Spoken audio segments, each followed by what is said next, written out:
Welcome to Optional Enterprises watch list for August 17th, 2020. 7 new picks for you this week. We're going to jump right in. So the S&P 500 futures have triggered a reversal. No surprise there. We're right near all-time highs, literally 25 points away from it right now. Futures are up 10 points this evening.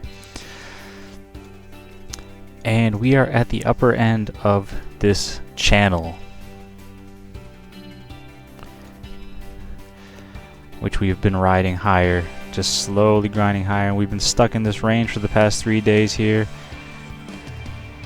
about a 30-point range, and we could be looking to break out. However, we are triggered for a reversal, so we could be looking at the futures coming down possibly later on this week. Futures up this morning or this evening tells me that we might be looking at a higher open, possibly a play to the upside early on in the morning. We're looking for it to get above 33.79, and we're looking for a ride up to 33.99, which would break the previous high of 33.97. However, if the bears get a hold of the market this week, we're looking to get short below 33.50 for a swing position lower down to 33.1950. If the bears get a hold of this, though, I would not be expecting too much of a sell-off. We are still expecting an election, and most of the times prior to an election the market isn't going to sell off, so it might be a buy the dip scenario. Again, below 33.50 is where we're looking to get short.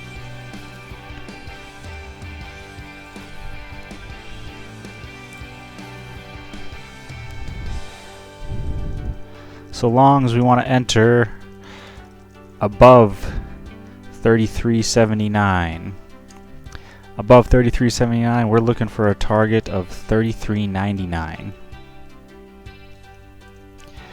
Shorts, we're going to enter below 33.50, and below 33.50 we're going to have a target of 33.19. I think the futures are pricing in a looks like an 18-point move this to tomorrow. Altogether for the week, though, we're looking at around a $57 move to the upside or downside. So all of our targets fall well within our range. 33.99 may actually be a little light, but I'd rather be safe than sorry. It does look like we're poised for a breakout, though. So again, above 33.79, we're looking up to 33.99. Below 33.50, though, we can expect this to fall down to 33.19, possibly even lower if the bears get a hold of it. Next, we have TGT, Target Retail company. Been doing very well recently. It's had a nice run up here. With the futures up this evening, we could be looking at a gap up. We could be maybe seeing this open up somewhere around the 138, 139 area, which is a significant area for some Fibonacci price clusters. We want to see it get above 139.59 for a ride up. I think Target is looking at, well, it looks like it's an $8 expected move this week. I was thinking $4, but we're looking at about an $8 expected move. $8 from where we're currently at brings us up to 144. So above 139, we're looking at a price target of 144. However, we get below 135.22, we could be looking down to 133.61 and then 131.35. Of course, with futures up, I do favor a bullish position in this one, but it is triggered for a reversal nonetheless, so we can definitely expect some pullback for this one soon.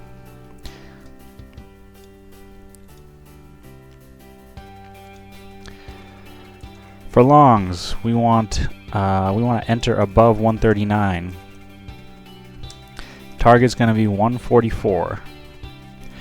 And 144 is just based off the expected move.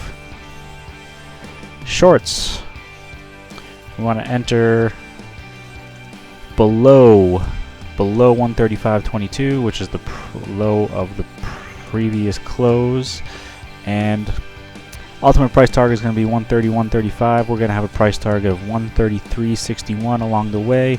Final target going to be 131.35. Next we have BBY, Best Buy, another retail store that's been doing fantastic recently. It's just broken out of this channel that it's been trending up in. We can see that right up here. It's just broken out.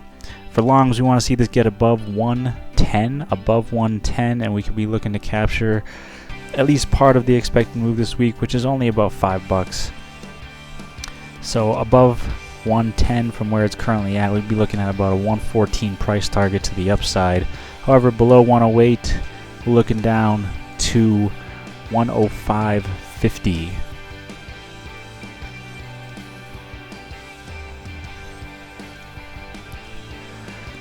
So for longs, we want to enter above 110.32, or just 110 if you know. 110.32 is the prior high, so that's where I'd be looking to starting to get interested in a long position for a push higher. Remember though that this has been pushing higher for almost 2 months without much correction. We had the last major correction was back here in early July, late June. So, but above 110.32, we'd be looking at a 114 price target. Shorts, we want to get in. We definitely want to get in below 108. Below 108, we're looking down to 105.50.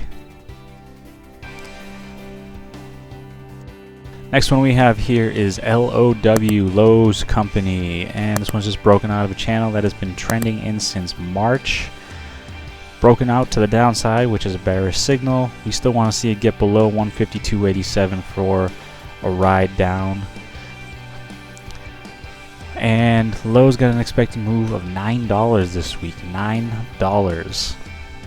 Although we do see that the 100-day volatility has just contracted. We've got the 5-day expanding. Not a great sign for a huge move, but still $9 to the downside would bring us down to 143. But if we want to get long into this one, I'd want to see it get back above its prior highs. I could definitely be looking at a long above this last candle, so high of 157.15. Above 157.15, I could be looking for a ride higher.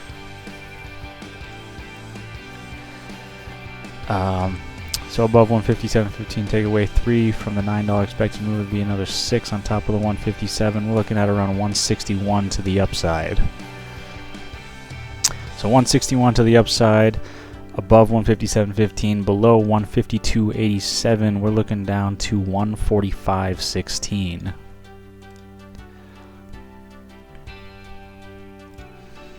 So longs, we don't want to enter until we're above 157.15, and of course you want the market to be bullish with you. You don't want to enter on a bearish market with expecting a bullish move. Above 157.15, we're looking up to 161. Shorts, we want to enter below 152.87.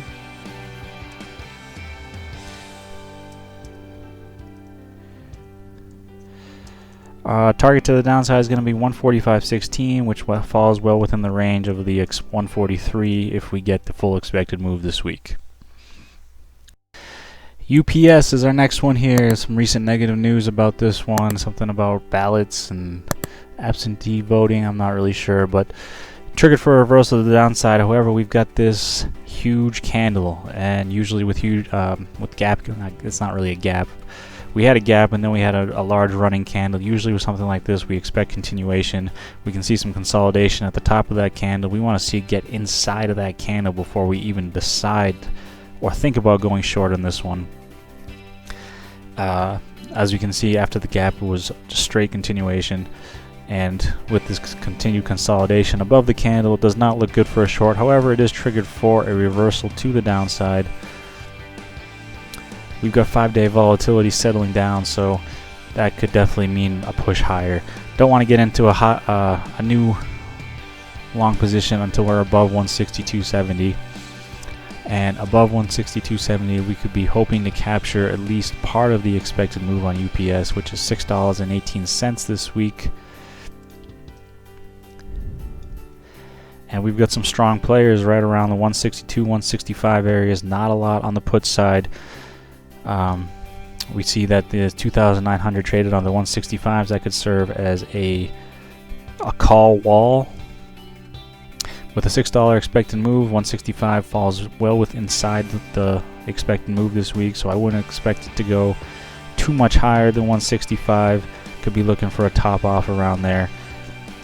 But again, we're not looking up to 165 until we get above 162.70. We're not looking for shorts until we get below 156.48.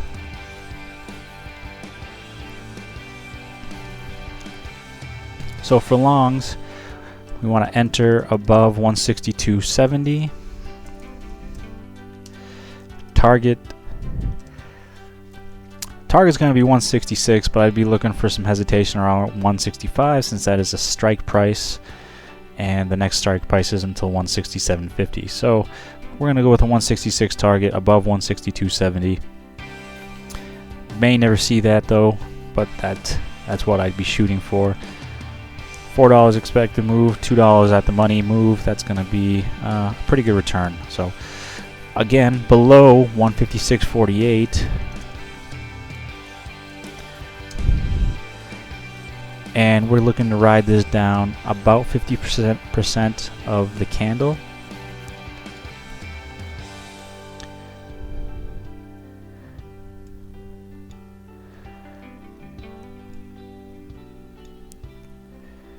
Which means we're looking for 151.35. 151.35 to the downside if we get below 156.48. XRT is going to be our next one, which goes along with a lot of the retail companies that we saw, such as Target and Lowe's, Best Buy. It makes sense that XRT is also triggered for a reversal to the downside. We see the 100-day volatility coming in though, so this could definitely still be looking for a push higher. We're trading at the lower end of this channel, which definitely tells us that we could be looking for a push higher. Not going to look to get into this though unless we are above 51.77. I believe this has a $2 expected move this week, so we could be hoping to capture at least part of that, $2.22. And we've got a pretty large put wall below 51, so below 51 a lot of these would start to come in the money, and that could be bad for the sellers of these positions. Not a lot of calls though. Very odd to see that. Which means that we may not be looking for much movement up, but we may not be looking for much movement down. Usually when you see a situation like this where there's a lot of puts but no real calls to speak of, at least in the near term, you can definitely suspect that 51 probably isn't going to break. We won't close below it, but we're not going to see it go too much higher, which means we're going to see some distribution this week, which is why our areas are set to where they're at. So above 51.77, we're looking up to 53.77, or you could just be looking at the previous all-time high, which is 52.96. If you want to get short into this one though, we want to see it get below 50.57, which definitely falls below that put wall of 51, and below 50.57 we're looking down to 49.25.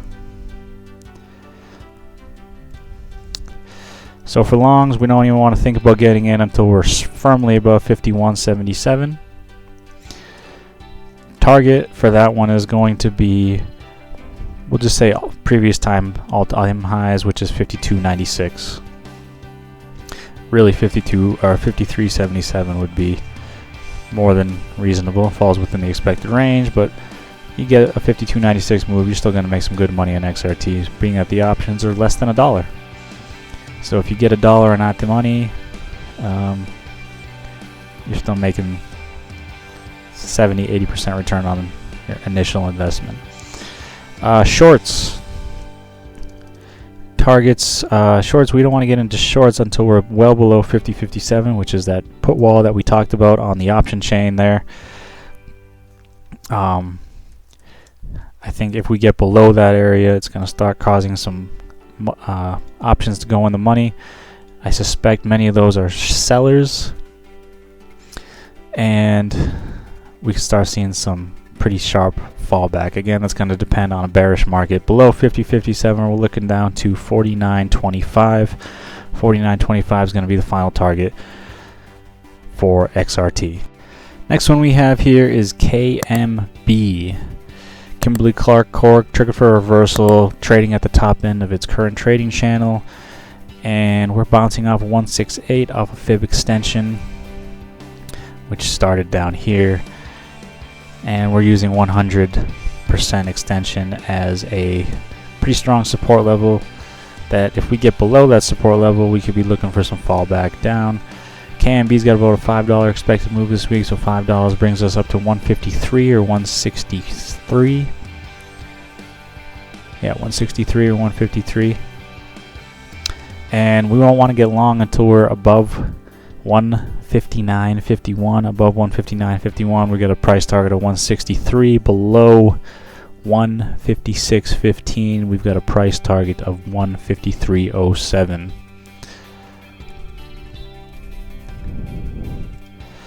So long as we want to enter above 159.51,